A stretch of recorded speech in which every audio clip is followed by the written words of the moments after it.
ዘንገና ሐይቅ ጸበል ወይስ መዝናኛ ቦታ? ዘንገና ሐይቅ አፈጣጠር በአፈ ታሪክና በሳይንስ እንዴት ይታያል? ዘንገና መባሉ የስሙ አሰያየም ከየት መጣ? በዘንገና ሐይቅ ስንት የእጽዋት ዘሮች ይገኛሉ? በሐይቁ የሚገኙ እንስሳት እነማን ናቸው?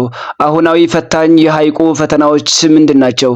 ውድ የሎሬት ሚዲያ ቤተሰቦቻችን በመጀመሪያ እንኳን ወደ አካባቢንና ታሪካዊ ስፍራዎችን ወደምንዳስበት የዩቲዩብ ቻናላችን በደህና መጣችሁ እያልን ቻናሉን ሰብስክራይብ ያላረጋችሁ የአንድ ሰው ድምጽ ለቻናሉ ጥንካሬና ኃይል ነውና ቻናሉን ሰብስክራይብ በማድረግ መጀመር ብችሉ መልካም ነው። ዘንገና ሐይቅ በአማራ ብሔራዊ ክልላዊ መንግስት አዊ ብሔረሰብ አስተዳደር በባንጃ ወረዳ በቻውሳ ቀበሌ የሚገኝ ታሪካዊና በተለምዶም ዝምተኛው ሐይቅ እየተባለ የሚጠራ ሲሆን በሳይንሱ ዓለም በሶስተኛው ወይም በያንገስት ኢራ ሲኖዞይክ ኢራ ላይ በእሳተ ገሞራ ወይም በቮልካኒክ ኢራፕሽን እንደተፈጠረ የሚገለጽ ቢሆንም በሳይንስ ከተገለጸው መረጃ በላይ በአፈ ታሪክ ሲወርድ ሲዋረድ የመጣውን መረጃ ማየቱ የሐይቁን አፈጣጠር ለማወቅ ጉልህ ሚና የሚጫወት ይሆናል።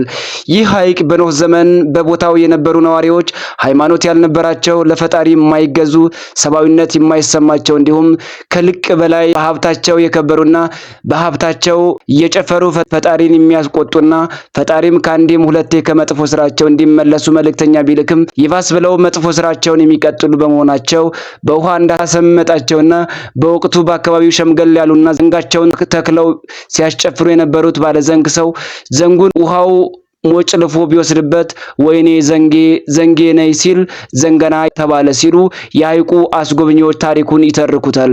በሐይቁም ብዙ የእንስሳትና የእጽዋት ዘሮች ያሉበት እንደሆነና መንፈስን የሚያድስ ለሀገራችን ተርፎም የውጭ ጎብኚዎችን ሊስብ የሚችል የነበረ ይሁን እንጂ በተለይ ቦታው የመንፈሳዊው እይታም ጭምር ማለትም ቅዱስ ቦታ ተብሎ ስለሚታመን ወይ በመዝናኛነቱ ወይም በመንፈሳዊ ዓለም ባለቤትነቱ ተይዞ የሚፈለግበትን እድገት አለማግኘቱ ለሐይቁ እድገት ፈተና ሆኖበታል ይላሉ አስጎብኚዎች። ሐይቁ ግን እስካሁን እንደማይናገር በግ ዝምታውን መርጦ ጸጥ ባለ ስሜት ዘመናትን በመቁጠር ላይ ነው። የእናንተ ሐሳብ በሐይቁ ላይ ምን ይመስላል? ሐሳባችሁን በኮሜንት አስቀምጡ። በሌላ ጊዜ በሌላ ፕሮግራም እስከምንገናኝ ቸር ተመኘን። ቻናሉን ሰብስክራይብ በማድረግ ለሌሎች እንዲዳረስ ኃላፊነታችንን እንወጣ።